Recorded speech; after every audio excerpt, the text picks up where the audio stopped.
ఉపవాసం ఎందుకు అని అంటే ఏదైనా దేవుడు ఒక నూతన ప్రత్యక్షత నీకు ఇవ్వాలి అనుకుంటే ఆయన ఉపవాసంలోనికి నడిపిస్తాడు.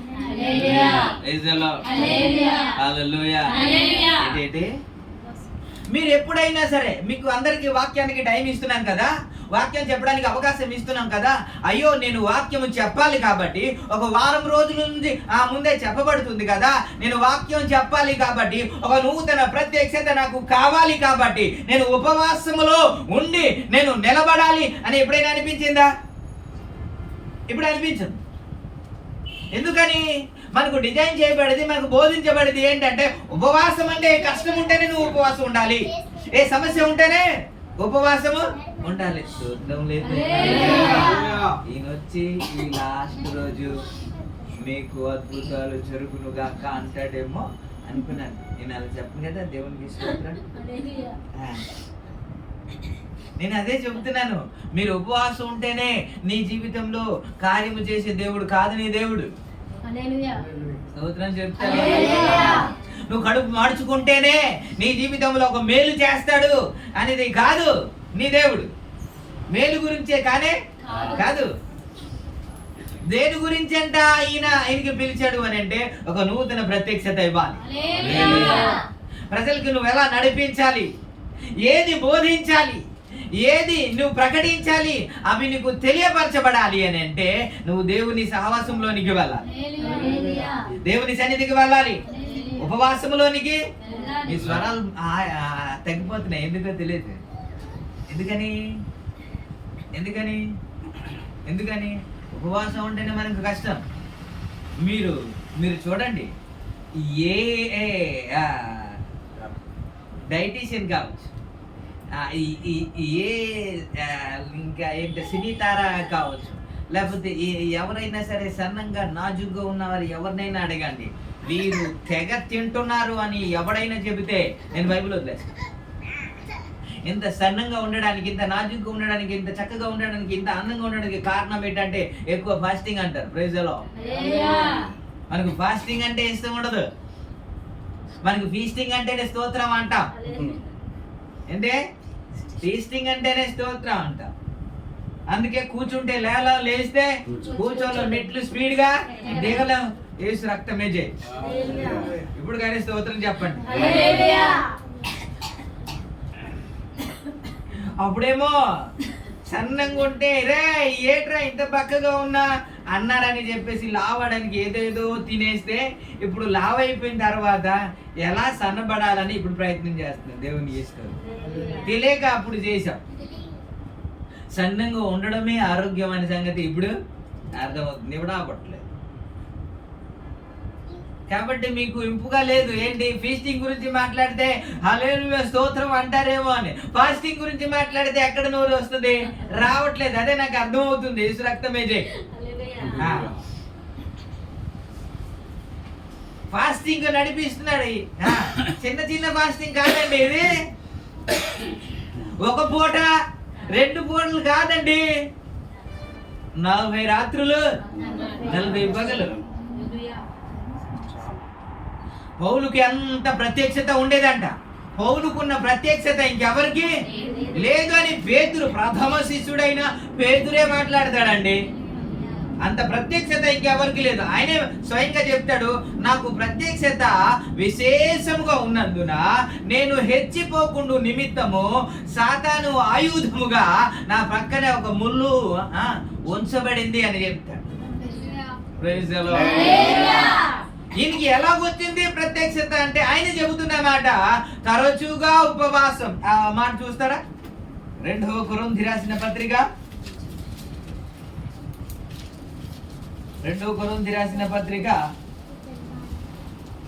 11వ అధ్యాయము 27వ వచనం చదువుతారా? ప్రయాసముతోను కష్టముతోను తరచుగా జాగరణతోను ఆకలి దప్పుతోను ఏంటి తరచుగా ఆకలి దప్పులు వేరు, తరచుగా ఉపవాసం వేరు. అంటే కొంతమంది అనుకుంటారంట ఈ రోజు సరైన కూర లేదు కాబట్టి ఈ రోజు ఉపవాసం. అది కాదు ఉపవాసం. ఉపవాసం ఏంటో తెలుసా? నాకు అప్పుడప్పుడు పరీక్షలాగా ఇక్కడ చెప్తే బాగోదు, మళ్ళీ ఏదైనా దేవునికి ఇస్తూ ఉంటాను. చికెన్ పకోడీ చాలా బాగా చేస్తారు మా ఇంట్లో. మా తమ్ముడు కానీ మా అమ్మ కానీ చాలా బాగా చేస్తారు చికెన్ పకోడీ. నాకు చాలా ఇష్టం. మామూలుగా చెప్పాను సుమా, చాలా ఇష్టం. నేను 10 రోజులు ఉపవాసం ఉంటే వీళ్ళు ఏం చేయాలి? నాకు సపోర్ట్ చేయాలా వద్దా? నాకు ఏది ఇష్టమా అదే తెచ్చేసి గుమగుమ ఏపేసి నా ముందే వాళ్ళు తింటూ ఉంటే ఎలా ఉంటది? అప్పటికి ఆ రోజు సపరేట్ రూమ్ కాదు, నేను సపరేట్ రూమ్కి వెళ్ళిపోయి ప్రార్థన చేసుకోవడానికి. పొడవుకున్న ఇల్లు అది. నా రూమ్ దాటి వెళ్ళాలి, నా రూమ్ దాటి ఇటు వెళ్ళాలి. ఇక నేను ఉపవాసంలో ఉంటే చికెన్ పకోడీలు వేపేసి తింటున్నారు వాళ్ళు. ఎలా ఉంటది కదా? ఒక మనసు లాగుతూ ఉంటది. లేనప్పుడు ఉపవాసం ఉండడం కాదు. నాకు అప్పుడే గుర్తు చేశాడు, అది లేనప్పుడు ఉపవాసం ఉండడం కాదురా, నీకు ఏది ఇష్టమో నీకు కంటికి కనబడినప్పుడు ఉపవాసం ఉండాలి. అదే సరైన ఉపవాసం. ఎవడైనా ఉంటాడు కదా. ప్రభునామానికి మహిమ కలుగు. కాబట్టి ఎవరైతే ఉపవాసం ఉంటున్నారో ఆయన ప్రత్యక్షత వేరేగా ఉంటుంది.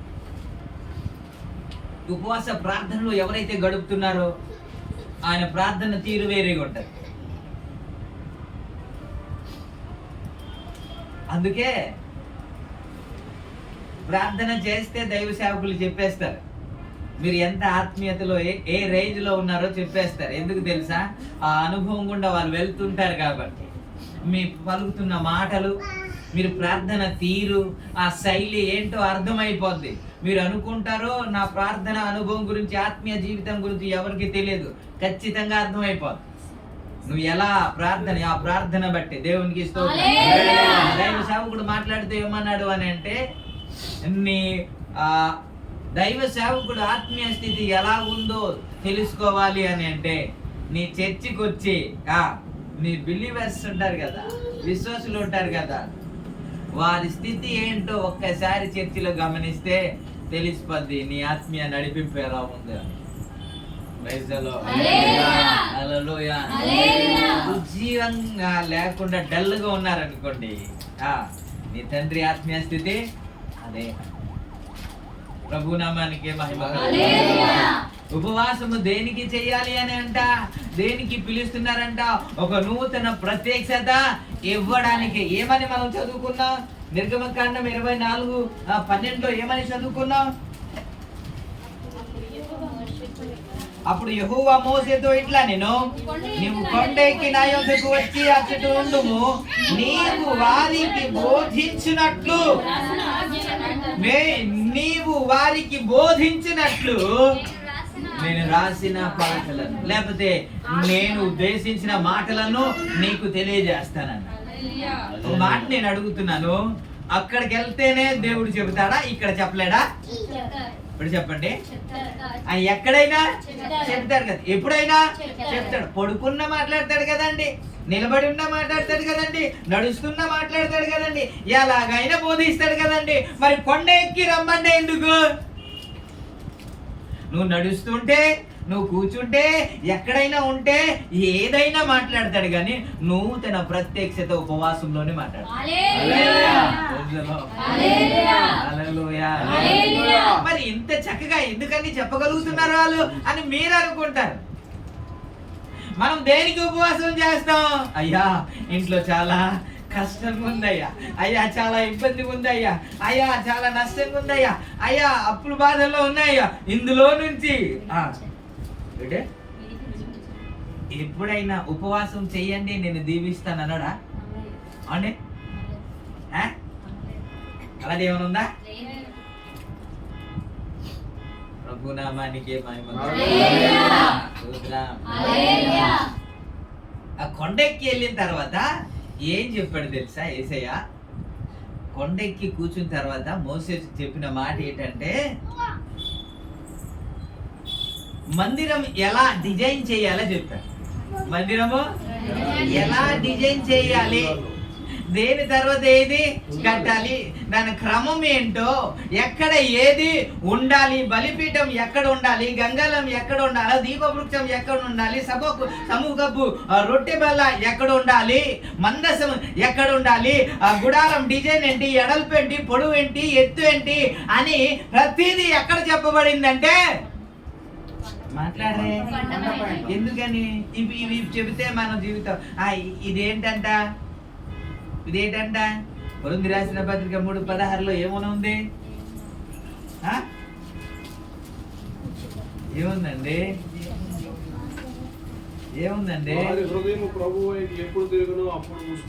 అదేనా? మీరు దేవుని ఆలయమై ఉన్నారు, దేవుని ఆత్మ మీలో నివసించుచున్నాడు. మీరెవరో తర్వాత గుమ్మములారా చదివేశారు, స్టూడెంట్స్ చదివేశారు, చదివేసి గంట అయింది. మనం ఎవరో, నేనెవరో, మనం ఎవరో, నేనంటే చెప్పట్లేదు, మనం ఎవరో దేవుని మందిరం కదా. అక్కడ చెప్పబడుతుంది ఏంటి, దేవుని మందిరం ఎలాగా ఉండాలి, ఏ క్రమంలో ఉండాలి అనేది కదా చెబుతున్న మాట. ఈ మాట అక్కడికి వెళ్తే నేను చెప్పాలా? ఎక్కడైనా ఒంటరిగా కూర్చుంటే చెప్పొచ్చు కదా, ఎవరైనా లేనప్పుడు చెప్పొచ్చు కదా. ఆయన మేఘము వలె ఆయన వచ్చి గుడారం మీద ఆయన నిలుచుండి ఆయన మాట్లాడేవారు కదా, అప్పుడు చెప్పొచ్చు కదా.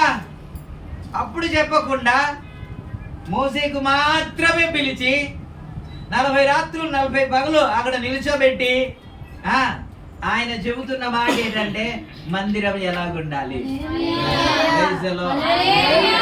క్రమమైన పద్ధతిలో ఏ మందిరం అయితే కట్టబడుతుందో ఆ మందిరమే దేవుని రాజ్యంలో ప్రవేశిస్తుంది. మీరు అది మీ జ్ఞాపకం చేస్తే మత్తయి సువార్తలో వ్రాయబడిన మాట, మత్తయి సువార్తలో వ్రాయబడిన మాట.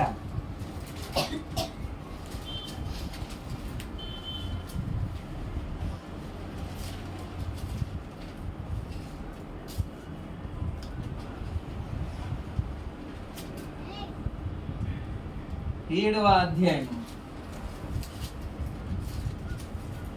21వ వచనం నుండి. పరలోక రాజ్యములో ప్రవేశింపడు గాని పరలోకమందున నా తండ్రి చిత్త ప్రకారం చేయువాడే ప్రవేశించును. ఆ దినమందు అనేకులు వచ్చి నన్ను చూచి ప్రభువా ప్రభువా మేము నీ నామమును ప్రవచింపలేదా, నీ నామమును దయ్యమును వెళ్ళగొట్టలేదా, నీ నామమును అనేకమైన అద్భుతములు చేయలేదా అని చెప్పుదురు. అప్పుడు నేను మిమ్మల్ని ఎన్నడూ ఎరుగను, అక్రమము చేయవారులారా నా యొద్ద నుండి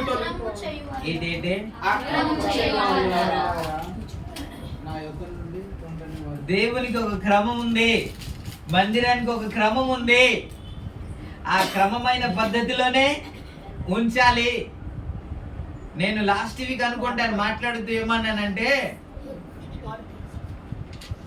గృహానికి ఒక క్రమం ఉంది. ఫ్రిడ్జ్ ఎక్కడ ఉంచాలి, సోఫా ఎక్కడ ఉండాలి, బెడ్ ఎక్కడ ఉండాలి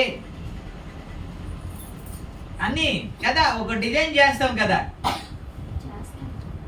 హాల్లో బెడ్ పెడతామా, బెడ్రూమ్ లో తీసుకెళ్లి సోఫా పెడతామా? కాదు కదా. ఎక్కడ ఉండాలో మనం డిజైన్ చేసి ఎక్కడ ఉండాల్సింది అక్కడ పెడతాం. అలా కాకుండా అక్కడిది ఇక్కడ, ఇక్కడిది అక్కడ ఉందనుకో చూసే వాళ్ళకి చిత్రవదనంగా ఉంటాయి కదా. అది బట్టలు కావచ్చు, వస్తువు కావచ్చు, ఏదైనా కావచ్చు. అది క్రమమైన పద్ధతిలో ఉంటేనే, క్రమంగా ఉంటేనే వా అనిపిస్తుంది.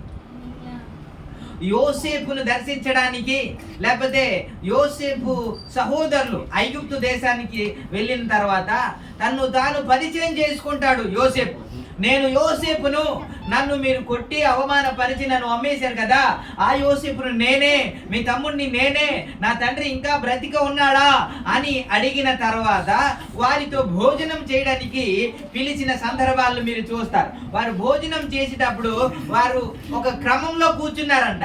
పెద్దవారు మొదలుకొని చిన్నవారు అంటే ఎలా పడితే వాళ్ళు అలా కూర్చోరు.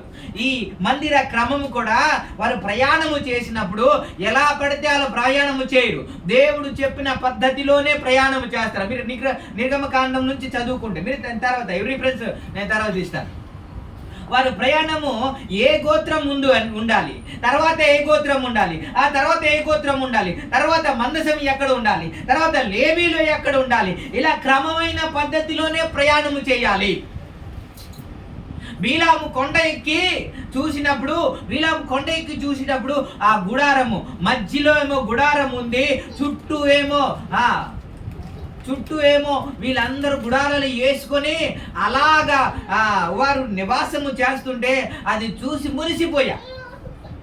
వారు ఇక్కడ ఒక గుడారం, అక్కడ ఒక గుడారం, ఇక్కడ ఒక గుడారం కాదు, మధ్యలో ఏమో దేవుని మందిరము అనే గుడారము ఉంటది. ఆ తర్వాత ఈ చుట్టూ ఎవరు ఉంటారంటే ఈ 12 గోత్రములు వారు ఉంటారు. ప్రయాణ పద్ధతి అంతే, వారు ఉండే పద్ధతి అంతే, వారు కూర్చునే పద్ధతి కూడా అంతే. ఇక్కడ పెద్దవాడు కూర్చుంటే ఆ తర్వాత కూర్చుంటారు. కానీ పెద్దవాడేమో మధ్యలో, ఆ తర్వాత చిన్నాడు, ఆ తర్వాత మధ్యలో, ఇంకా ఇలా కూర్చోరు. ప్రతి దానికి క్రమము ఉన్నది. ఆత్మీయ జీవితానికి కూడా క్రమము ఉన్నది. అది బోధించడానికే దేవుడు పిలిచాడు.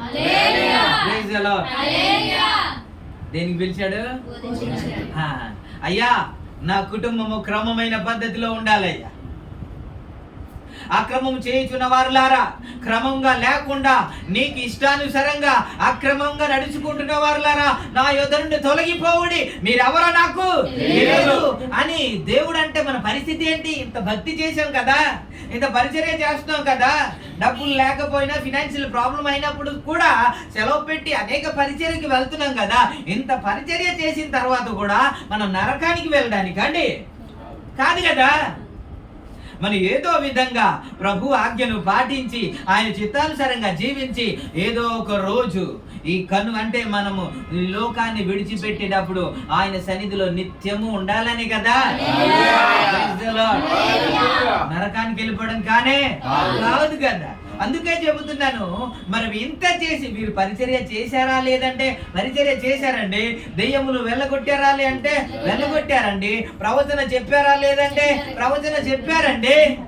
అన్ని చేశారు సార్, వీళ్ళు అన్ని చేశారు, కానీ వీళ్ళ జీవితంలో క్రమము లేదు సార్. ఈ మందిరానికి క్రమము లేదు, చంద్రవందరగా ఉంది. ఎక్కడ పడితే అది ఉంది. దేవునికి స్తోత్రం, హల్లెలూయా. ఇప్పుడు నేను జ్ఞాపకం చేస్తున్నాను, ఒక ఆయన పేరు బాబురావు అనే పేరు. బాబురావు అనే ఒక వ్యక్తి చాలా సంవత్సరం క్రితం నాకు బర్మా క్యాంపులోనే పరిచయం అయ్యాడు. అప్పుడు ఎక్కడికైనా వెళ్ళేటప్పుడు ఆయన వాక్యం చదివిన తర్వాత బయలుదేరి వచ్చేవాడు. నాకు క్రైస్తవ కుటుంబంలో పెరిగాను, కానీ మా అమ్మకు భయపడి తిడతదేమో అని కాసేపు ఇలా చూసి అమ్మ చదివేశాననేసి బైబిల్ మూసేసి వెళ్ళిపోయే రకం కదా మంది. బైబిల్ చదివామంటే చదివేసా అనడానికి కాసేపు ఇలాగా చూడడం, ఏది చదివా అంటే ఏదో ఒకటి చదివాం అంతే. నాకైతే ఆ అలవాటు ఉండేది కాదు బైబిల్ చదవడం. ఇలా పెట్టేసి మళ్ళీ సోమవారం పెట్టేసి ఆదివారమే తీయడం, ఇలా దులుపుకొని ఆయన చదువుతుంటే నాకు కొత్తగా ఉండేది. నాకు కొత్తగా అనిపించింది, ఏంటి బైబిల్ చదవకుండా ఎక్కడికి వెళ్ళట్లేదు ఏంటి అనిపించింది. తర్వాత ఎప్పుడైతే ఆ అనుభవంలోనికి వచ్చానో అప్పుడు అనిపించింది నేను ఎంత లేట్లో ఉన్నానని కదా. ఆత్మీయ జీవితానికి కూడా క్రమం ఉంది కదండి. పొద్దున్నే లేవగానే వెళ్ళేది పొయ్యి మీద పడిపోతాం కదండి. ముందు బెడ్ కాఫీ అది వచ్చేయాలి కదా ముందు, అది అంతేనా? ఎందుకంటే క్యారేజ్ కట్టాలి, లేకపోతే మెడ పట్టి చెయ్యండి, ఎవరు కాదన్నారు. క్రమం ఏంటి? పొద్దున్న ఏం చేయాలి? బైబిల్ చదవాలి. మీ ఆత్మీయ క్రమానికి అంటే దెబ్బ అవుతుంది అని అంటే గ్రూప్ ఆపేయండి. ముందు పొద్దున ఏం చేయాలి? బైబిల్ చదవాలి కదా, సమృద్ధిగా తినేయాలి కదా, రోజంతా సరిపడే వాక్యం ఇది ఆత్మకు ఇచ్చేయాలి కదా. ఆ తర్వాత ఇడ్లీయో పొరోటావో ఏదో తినాలి కదా. కానీ లేవటం ఏంటి తెలుసా? ఈ శరీరానికి ప్రిపేర్ చేస్తాం ముందు, అంతేనా? దానికి క్రమం ఉంది కదా. ఆ క్రమానుసారంగా మీరు ఎప్పుడైనా సరే ముందు టిఫిన్ చేసి బ్రష్ చేస్తారా లేదా? లేకపోతే టిఫిన్ చేసి స్నానం చేస్తారా? ఏమంటే అలా కదా, దానికి ఒక క్రమం ఉంది కదా. ముందు బ్రష్ స్నానం అన్ని అయిపోయిన తర్వాత ఆ తర్వాత టిఫిన్ లో కూర్చొని శుభ్రంగా తిని ఆ డ్రెస్ వేసుకొని డ్యూటీకి వెళ్తాం కదా. మరి ఆత్మీయ జీవితానికి కూడా ఒక క్రమము ఉండదు కదా. మధ్యాహ్నం 3 గంటలకు కూడా ప్రార్థన సమయము ఉంది అని బైబిల్ చెప్తుంది కదా. మనకి మధ్యాహ్నం 1 గంటకి భోజన సమయం ఉంది అని కదా మనకి తెలుసు కదా. మరి ఆ టైం క్రమం ఖచ్చితంగా ఉండాలి కదా. ప్రభునామానికి అయ్యా నీ చిత్తం ఏంటయ్యా? ఈ మందిరం ఎలా డిజైన్ చేయాలి, ఎలా నడవాలి, ఆ క్రమం ఏంటో నేను తెలుసుకోవాలి అని ప్రార్థన చేయడానికి, ఉపవాసం చేయడానికి ఎప్పుడైనా పూనుకున్నారా? లేదే కదా. ఎప్పుడు లేదు. ఆశీర్వాదం ఎప్పుడు వస్తుంది తెలుసా? ఈ బాడీని లేకపోతే ఈ మందిరాన్ని క్రమానుసారంగా మనం డిజైన్ చేస్తే ఆటోమేటిక్గా ఆశీర్వాదం వచ్చేస్తుంది. దేవుడు వ్రాయించలేదు కానీ బబులోను దేశం అంతటికి ప్రధానుడు ఎవడు అంటే దానియేలు కదండి. దానియేలుకి తక్కువ జీతం ఉంటదండి.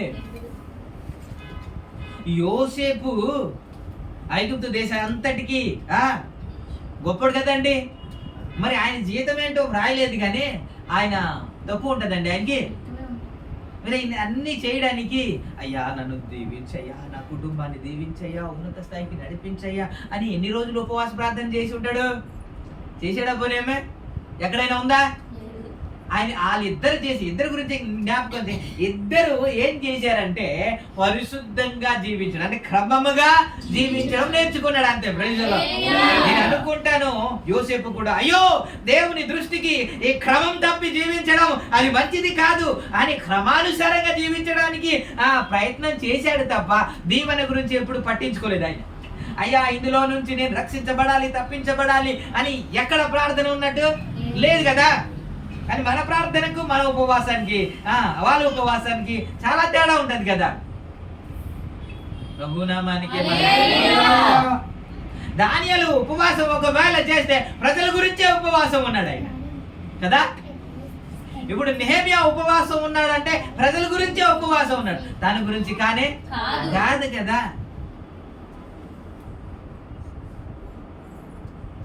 అందుకే చెప్తున్నాను, మీకు ఆశీర్వాదం రావాలన్న, మీకు మేలు కలగాలన్నా, మీ జీవితంలో అద్భుతాలు జరగాలన్నా ప్రార్థన చేయొద్దు. ఇది డిజైన్ చేయడానికి, లేకపోతే ఆయన చిత్తానుసారంగా ఉండడానికి, క్రమానుసారంగా ఉండడానికి ప్రయత్నం చేయండి. దేవుడు ఆటోమేటిక్ ఆశీర్వాదాన్ని అలాగని ప్రార్థన చెయ్యొద్దు అనట్లే, చెయ్యాలి. కానీ మనం దాని మీద బేస్ అయిపోతున్నాం. ఏంటి?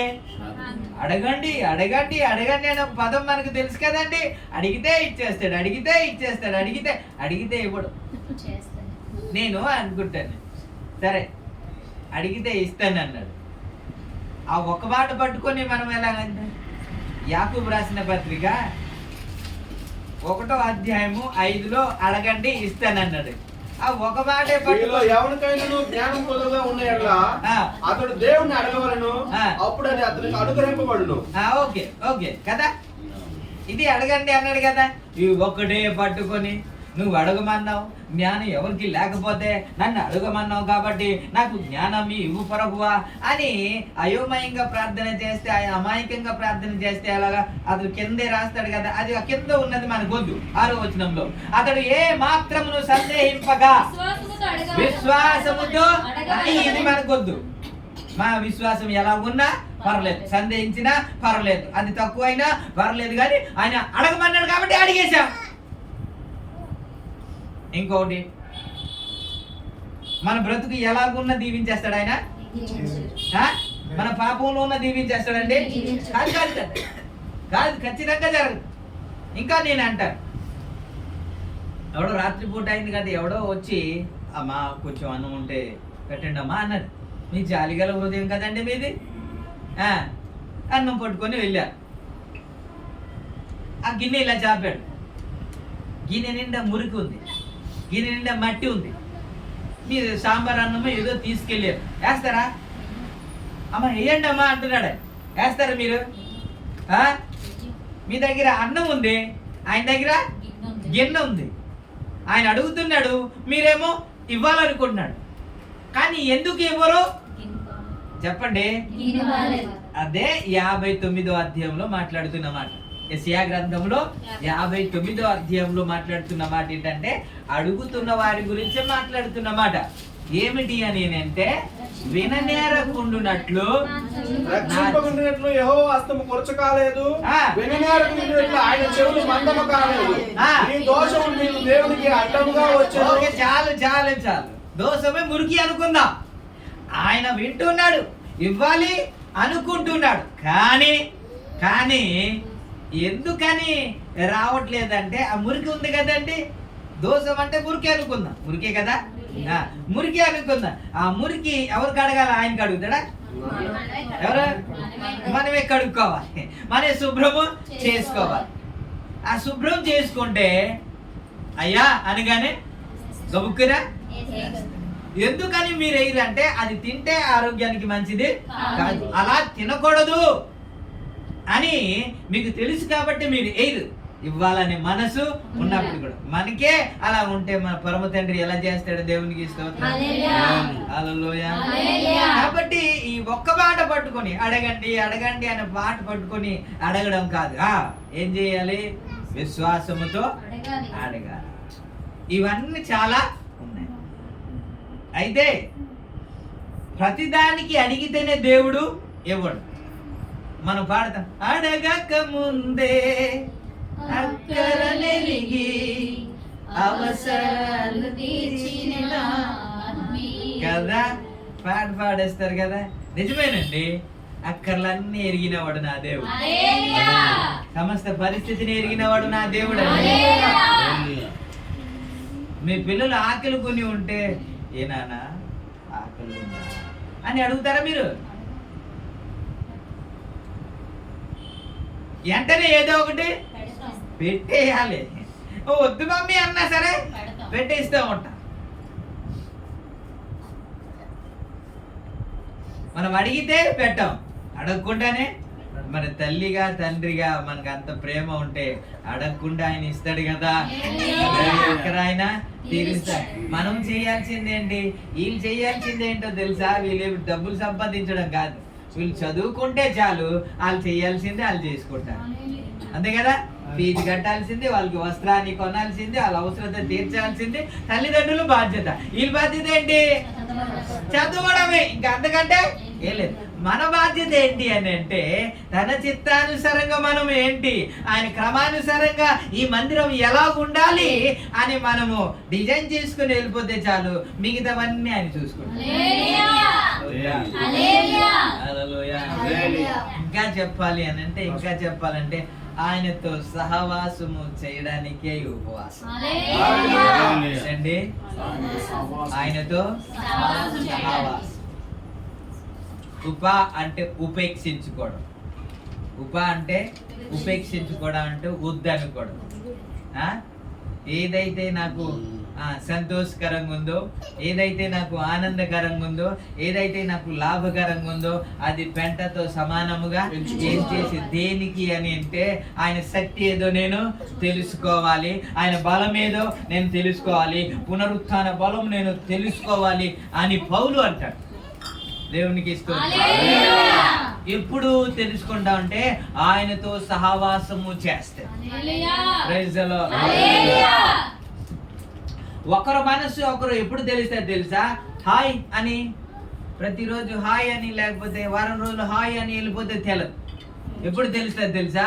దగ్గర సహవాసము చేస్తే, తరచుగా సహవాసము చేస్తే, ఒకరినొకరు దగ్గరగా మనము నివాసము చేయగలిగితేనే వారి మనసు ఏంటో, వారి ఆలోచన ఏంటో, వారి ప్రవర్తన ఏంటో మనకి అర్థంగా అవుతుంది. కాబట్టి దేవుని మనసు ఎరిగంట ఎవరు? దావీదంట. తన హృదయానుసారుడు అంటే హృదయంలో ఏది ఉందో దావీదికి తెలుసంట. తెలుసు అంటే ఎంత దగ్గరగా జీవించి ఉంటాడండి, ఎంత దగ్గరగా సహవాసం చేసి ఉంటాడు కదా, ఎంతసేపు సహవాసం చేసి ఉంటాడండి. మనం రోజుకి 5 నిమిషాలు సహవాసం చేయడానికే కష్టం కదా. మీరు ఎంత సహవాసం చేస్తే ఆయన యొద్ద నుండి అంత రహస్యాన్ని మీకు తెలుస్తుంది. రహస్యం అంటే ఏంటంటే మర్మాలు అంటాం కదండి. వాక్యం అంటే ఏం కావాలి మనకి? పైపైన కాదు, మర్మాలు చెప్పాలి కదా. ఆ మర్మాలు తెలియాలి అని అంటే ఎవరికి చెప్తాడు తెలుసా? ఇప్పుడు మీకు ఫ్రెండ్స్ ఉన్నారు కదా, మీ ఫ్రెండ్స్ లోనే ఆత్మ లేకపోతే ప్రాణ స్నేహితుడు ఉంటారు కదా, ప్రాణ స్నేహితురాలు ఉంటారు కదా. అందరికీ మీరు ప్రతిదీ కకేరు కదా, ప్రతిదీ చెప్పరు కదా, ఎవరికో ఒకరికే చెప్తారు. అలా ఎవరైతే ప్రాణ స్నేహితుడు అనుకుంటారో వారికే ప్రతి రహస్యాన్ని మనం చెప్తాం. అలాగే దేవుడు కూడా ఎవరైతే దగ్గరగా జీవిస్తాడో ప్రతిదీ తెలియజేస్తాడు.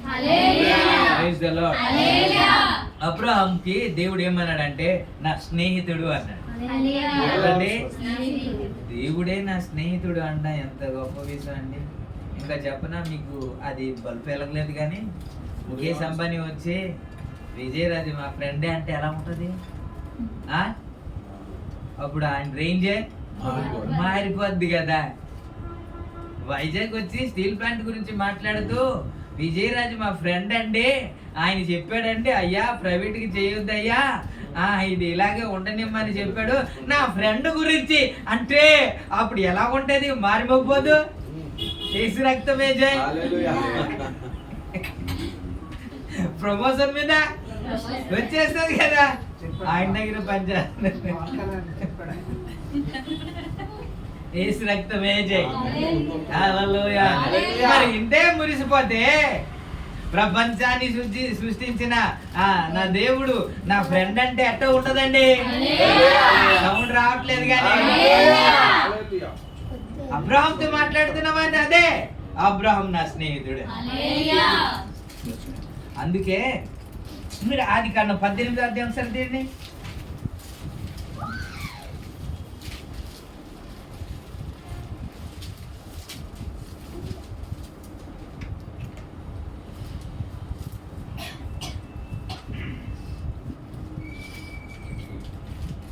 ఒకసారి 16వ వచనం నుంచి చదువుతారా? అప్పుడు మనుషులు అక్కడి నుండి లేచి సొదొమ తట్టు చూసిరి. అబ్రహాము వారి సాగనంపుటకు వారితో కూడా వెళ్ళెను. అప్పుడు యెహోవా నేనే చేయబో కార్యములు అబ్రహామును దాచెదనా? అప్పుడు యెహోవా నేను చేయబో కార్యము అబ్రహామునకు దాచెదనా? అబ్రహాము నిశ్చయముగా బలము గల గొప్ప జనమగు, అతని మూలముగా భూమిలోని సమస్త జనములు ఆశీర్వదించబడినట్లుగా యెహోవా అబ్రహామును గురించి చెప్పినది అతనికి కలుగజేయనట్లు తన తర్వాత తన పిల్లలను తన ఇంటి వారిని నీతి న్యాయములు జరిగించుటూ యెహోవా మార్గమును గైకొనుటకు అతడు వారికి ఆజ్ఞాపించినట్లు నేను అతని ఎరిగి ఉన్నాను. సరే మీరు చూడండి, అబ్రహాముకి చెప్పకపోతే దేవుడికి ఏమైనా నష్టమా? ఏమంటే నష్టమా?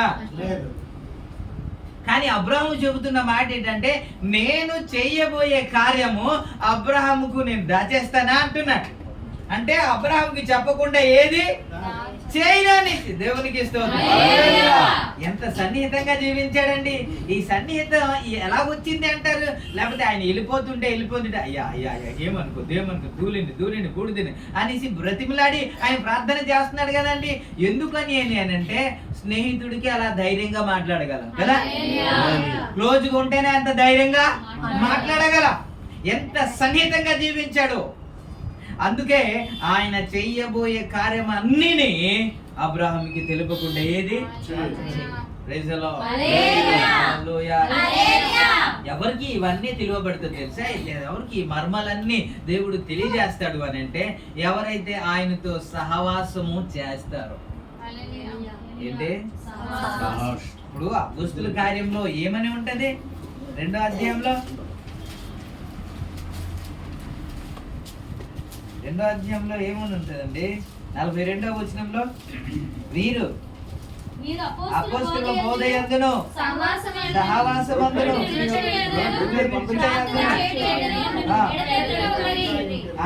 అందులో ఒకటే సహవాసమందును. అంటే ఏంటి? సహవాసము. సహవాసం అనేది ఖచ్చితంగా ఉండాలి. మీరు సహవాసం అంటే ఎలా అనుకుంటారంటే మేము ఎవరితో సహవాసం చేయట్లేదండి.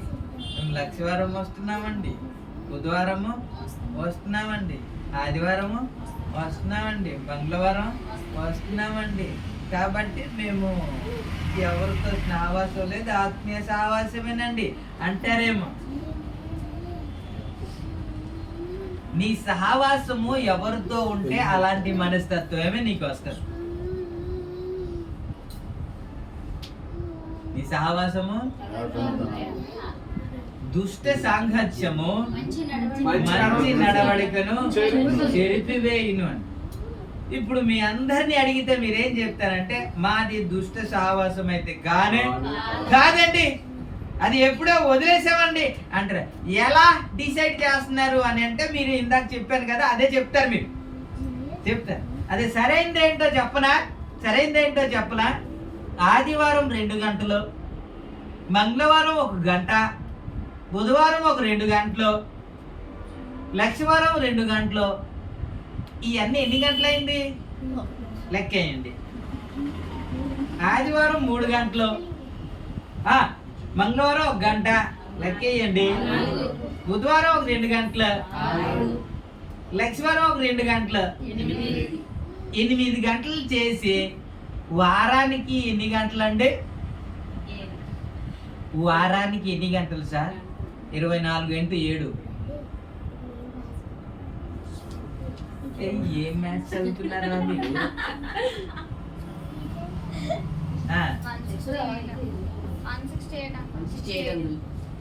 168 అంటే 168కి ఇప్పుడు ఎన్ని గంటలు? 8 గంటల సహవాసం చేసి మీరేం చెప్తున్నారు? మీరు పోనీ 160 ఉంది కదా, 160లో 80 తీసేద్దాం. ఏంటి 12 గంటల నైట్ 80 తీసేద్దాం. ఇంకో 80 ఉంది కదా. ఇప్పుడు 80 అంతా ఎవరితో ఉంటున్నారు? అదే కదా ఇంపార్టెంట్. ఎక్కువసేపు ఎవరితో గడుపుతున్నారు? చర్చి నుండి వెళ్ళిన తర్వాత ఎవరితో మీ సహవాసము? చర్చిని ప్రేయర్ నుంచి వెళ్ళిపోయిన తర్వాత ఎవరి దగ్గర కూర్చుంటున్నారు? ఎవరి దగ్గర బాతకండి చేస్తున్నారు? ఏం మాట్లాడుతున్నారు? ఏంటి ఆలోచన చేస్తున్నారు? అదే కదా ఈ 2 గంటలా. ఈ 8 గంటలేమో గడిపేసి మేము ఆత్మీయ సహవాసం. మరి 80 గంటలు ఎవరితో గడుపుతున్నారు?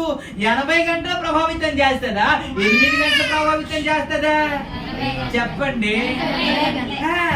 నేను అదే చెబుతున్నాను. సహవాసము నిత్యము ఎవరితో ఉండాలి? ఆత్మీయులతోనే ఉండాలి. నువ్వు కూర్చోడం, నువ్వు మాట్లాడడం, నువ్వు సహవాసము చేయడం ఆత్మీయులతో ఉంటే అది నువ్వు ఎదుగుతావు. 2 గంటలేమో ఆత్మీయులతో ఉంటావు, 10 గంటలేమో అన్నిలతో ఉంటావు. ఎలా ఆత్మీయంగా ఎదుగుతావు? నీ స్థితి ఏంటో తెలుసా? అదే ఇదే ఒక 6 మాసాలంట తిరిగితే వారే వీరవుతారు, వారవుతారు. చాలా సందర్భంలో ఇలా చెబుతూ ఉంటాను నేను కదా. చాలా సందర్భంలో జాక్ పునెన్ గారు అని ఒక పుస్తకం రాశారు. ఆ పుస్తకం పట్టుకొని నేను చదువుతూ తిరిగేవాడిని. అందులో టైటిల్ ఇలా ఉంటే తప్పుగా అనుకోమాకండి, చాలా మంది అనుకున్నారు. ప్రేమ పెళ్లి సెక్స్ అని ఉంటది. అలాగనగానే అమ్మా ఏంటి ఇది చదివేస్తున్నారని కాదు, సరైన మెటీరియల్ అందులో ఉంటుంది. సరైన మెటీరియల్ ఉంటుంది. అందులో నేను చదివింది ఏంటంటే, కొంతమంది యవనస్తులే ఇలాగ అనుకుంటారంట, నేను క్రైస్తవుని కదా, ఒక అన్యురాన్ని పెళ్లి చేసుకొని ఒక ఆత్మను దేవుని దగ్గరికి చెప్పండి తీసుకొని నడిపించాలి అని తహతపడుతూ చేస్తాడంట. దేవునికి స్తోత్రం. ఇతడేమో పరిశుద్ధుడు, ఆమెమో అన్యురాలు. ఏ ఆత్మీయత లేదు, ఎవరికి కాదమ్మా. ఎగ్జాంపుల్ ఎక్కడ చెప్తుంది, అన్యురాలు. ఇతనేమనుకుంటున్నాడంటే, ఎవడు చెప్పినా సరే అది కాదండి, ఒక ఆత్మ దేవుని సన్నిధికి వస్తుంది కదా, రక్షించబడుతుంది, మంచిదే, యేసు రక్తమే చేయండి. ఆయన చెబుతూ ఏమన్నారు తెలుసా? ఆయన చెబుతూ ఏమన్నారంటే, ఇప్పుడు రక్షింపబడలేని వాడు, పాపంలో ఉన్నవాడు, లోకంలో ఉన్నవాడు ఎక్కడ ఉన్నాడు? చీకటిలో ఉన్నాడు. ఎక్కడ ఉన్నాడు అంటే గోతిలో ఉన్నాడు. గోతిలో ఉన్నాడు. అదే చెప్తాడు ఏంటి దావీదు అంటే, చీకటి గల దొంగ ఊబిలో నుండి నన్ను పైకి లేవనెత్తి క్రీస్తు అనే బండ మీద నా అడుగులను స్థిరపరచావు అని మాట అంటాడు కదండి. అంటే పాపంలో ఉన్నవాడు, లోకంలో ఉన్నవాడు, చీకటిలో ఉన్నవాడు ఎక్కడ ఉన్నాడు? చీకటిలో. అంటే ఒక దినాన మనం కూడా చీకటిలో ఉన్నాం కదా, ఇప్పుడు వెలుగులోనికి వచ్చేసాం. అందుకే ఆశ్చర్యకరమైన తన వెలుగులోనికి పిలిచిన గుణాతిశయం, చీకటిలో నుండి అని మాట వాడతారు పేతురు రాసిన పత్రికలో. కాబట్టి ఒక పాపంలో ఉన్న రక్షణ అనుభవంలోనికి రాలేని వారు జిగట గల దొంగ లేకపోతే ఆ గోతిలో ఉంటే, రక్షించబడిన వాడు ఎక్కడున్నాడు? చెప్పండి. రక్షించబడినవాడు పైన ఉన్నాడు అనుకుందాం. రక్షించబడినవాడు పైన ఉన్నాడు. ఒక ట్యాంక్, మీకు అర్థం కావాలంటే ట్యాంక్ ఉందండి, సెప్టిక్ ట్యాంక్ మీరు తవ్వారు కదమ్మా, అది స్విమ్మింగ్ పూల్ లాగా ఇలా ఇలా ఈతాడారు కదా, అలాగా ఆ ట్యాంక్ ఒక 10 అడుగులు ఎంత తవ్వారు. ఆ లోపలేమో అన్యురాలు ఉంది అనుకుందాం, పైనేమో ఎక్కడ ఉన్నాడు? ఎవరున్నారు? పరిశుద్ధుడు ఉన్నాడు. ఆత్మలు రక్షించే పరిశుద్ధుడే ఇక్కడ ఉన్నాడు. ఇప్పుడు ఆవిడ ఇలాగ అన్నది, నాకు చెయ్యి ఒకసారి ఇవ్వు అన్నది. ఇతను కూడా లాగాలని చెయ్యేమో అందించాడు. ఇప్పుడు మీకు ఒక ప్రశ్న అడుగుతాను, ఎవరు ఈజీగా లాగుతారు?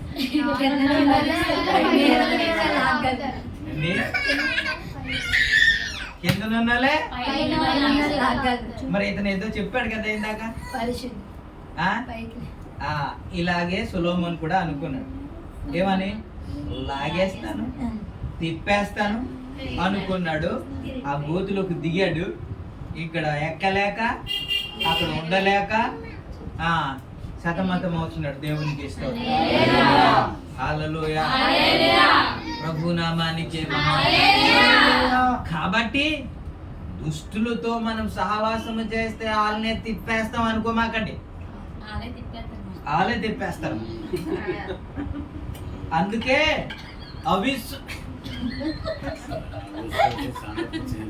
అవిశ్వాసులతో సహవాసము. 2 కొరింథీయులకు రాసిన పత్రిక 6వ అధ్యాయం 18వ వచనంలో 14వ వచనంలో అవిశ్వాసులతో జోడుగా అవిశ్వాసులతో జోడుగా ఉండకుడి, నీతికి దుర్నీతితో ఏమి సాంగత్యము, వెలుగు చీకటితో ఏమి పొత్తు, క్రీస్తునకు బెలియానుతో ఏమి సంబంధము, అవిశ్వాసతో విశ్వాసకు పాలెక్కడిది? ఇదంతా తెలుసు కదా. కాబట్టి నాకు కూడా టైం అయిపోతుంది. రక్తం మీద నేను కూడా ముగిస్తాను, నేను చెప్పలేదు, ఎక్కువ అయిపోతుంది. ప్రభు నామానికి మహిమ.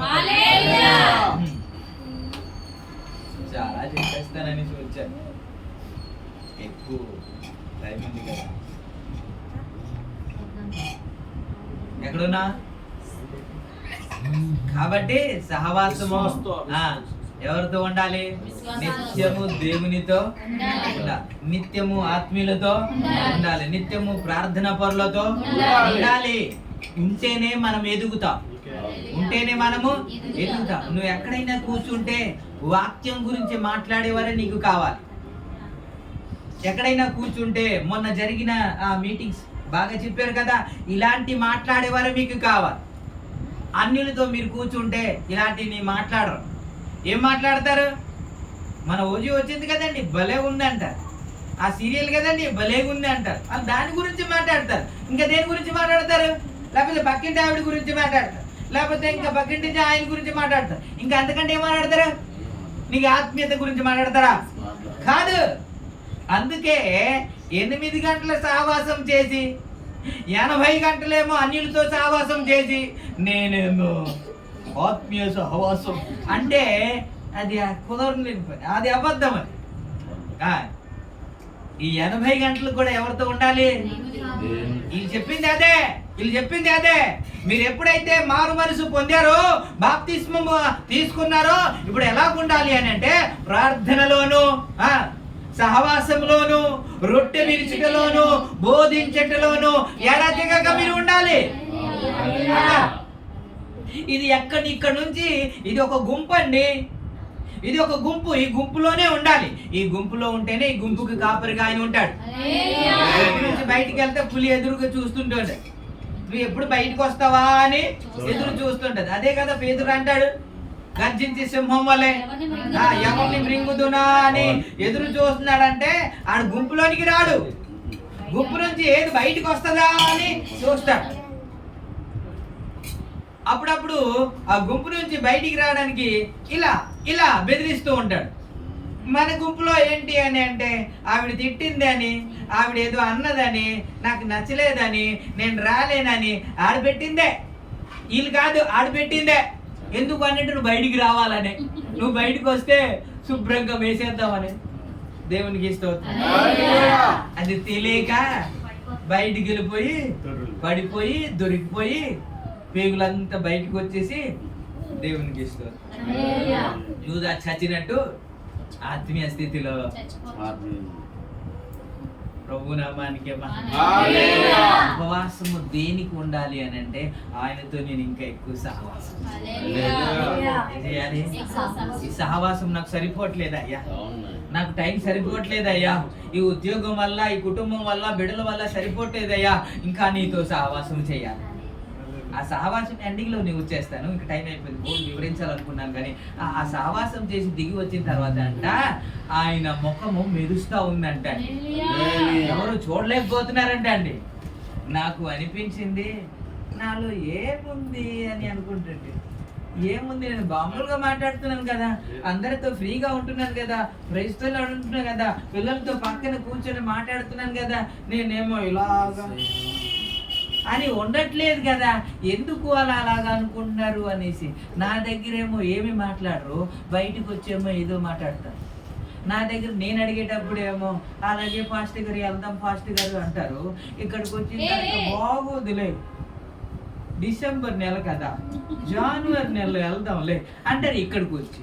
మరి అక్కడికి వచ్చేమో సరే ఫాస్ట్ గారు మీరు ఏదైతే అంటారో అదే అంటారు. అక్కడ ఏంటి వ్యత్యాసం అని నేను అనుకున్నాను. నిజమే, ఏం ఉండదు కానీ సరిగ్గా మాట్లాడలేం. దైవ సేవకుల దగ్గర ధైర్యంగా తెగించి మాట్లాడలేం. ఎందుకు తెలుసా వీళ్ళలో ఏదో ఉందని కదా, ఆయన మహిమ ఉంటది. నా గురించి చెప్పట్లేదు, నేను మోసే గురించి చెబుతున్నాను.